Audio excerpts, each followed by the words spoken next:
Today is my first study block, and today I will be studying fundamental rights from the book called Indian Polity. I'm touching this book after a long time because there's a gap in my preparation, so I'm starting all over again with the fundamentals. So this is a time that I'm trying to motivate myself and other aspirants also, and I will try to share my knowledge as I have already cracked this exam before and working as an assistant accounts officer. So right now I'm also preparing again. So let's continue the study stream, and today, as I have told, I will begin with fundamental rights. This is a kind of revision, but as well as strengthening my fundamentals, because I'm forgetting many things, but I will try to gain more knowledge from this session. So let's start the stream.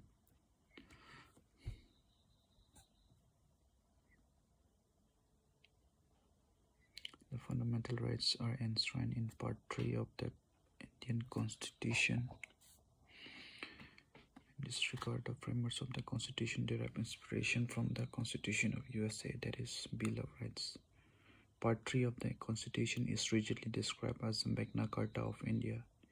It contains a very long and comprehensive list. Of justiciable fundamental rights. In fact, the fundamental rights in our Constitution are more elaborate than those found in the Constitution of any other country in the world, including the USA. The fundamental rights are guaranteed by the Constitution to all persons without any discrimination. They uphold the equality of all individuals, the dignity of the individuals, the larger public interest, and unity of the nation. The fundamental rights are meant for promoting the ideal of political democracy. They prevent the establishment of an authoritarian and despotic rule in the country and protect the liberties and freedoms of the people against the invasion by the state. They operate as limitation on the tyranny of the executive and arbitrary laws of the legislature. In short, they aim at establishing a government of laws and not of men.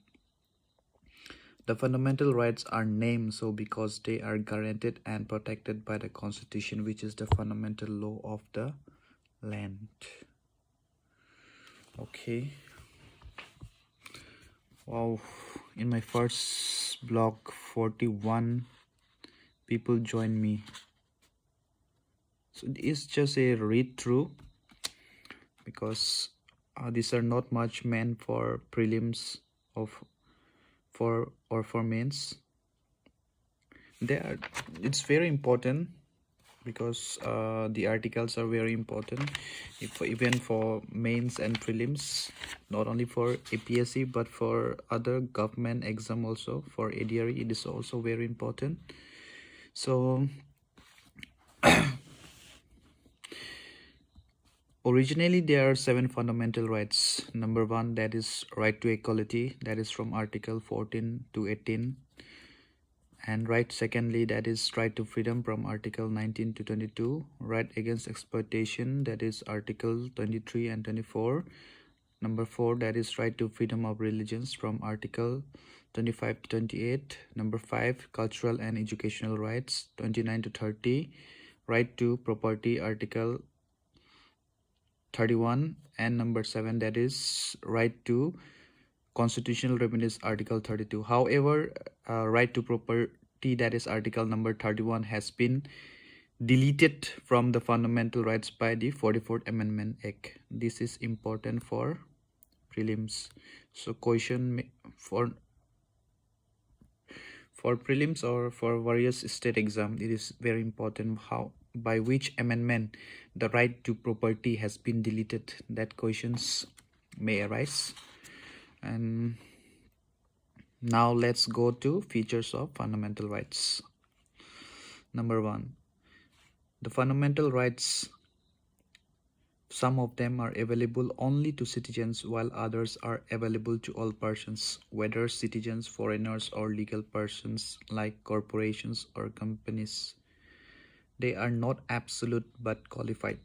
The state can impose reasonable restrictions on them. However, whether such restrictions are reasonable or not is to be decided by the courts. Thus, they strike a balance between the rights of the individual and those of the society as a whole, between individual liberty and social control. All of them are available against the arbitrary action of the state. However, some of them are also available against the action of private individuals. Some of them are negative in character, that is, place limitation on the authority of the state, while others are positive in nature, conferring certain privileges on the persons. So these are not much important.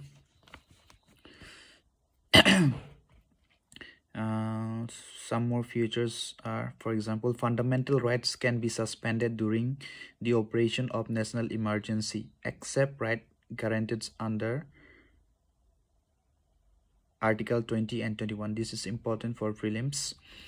Further, the 6 rights are guaranteed by Article 19 can be suspended only when emergency is declared on the grounds of war or external aggression, and not on the ground of armed rebellion.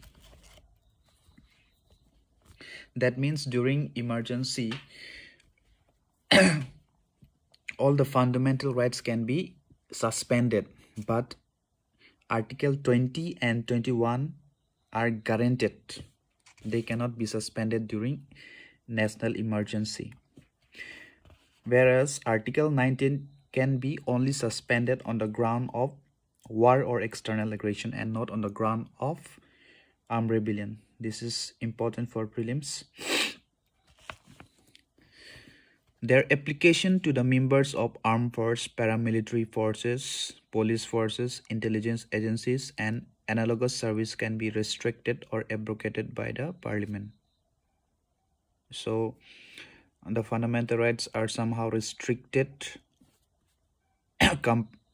with respect to the members of armed force, paramilitary force, police force, intelligence, etc. So definition of state, this is not much important. So let's jump to deeper side of the fundamental.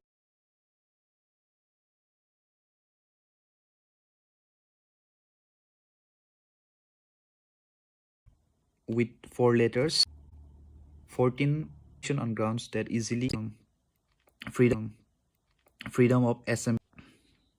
These states about the right against exploitation, 5 freedom of conscience, and Article 27 freedom pass claim this fundamental rights when in the today as much as possible.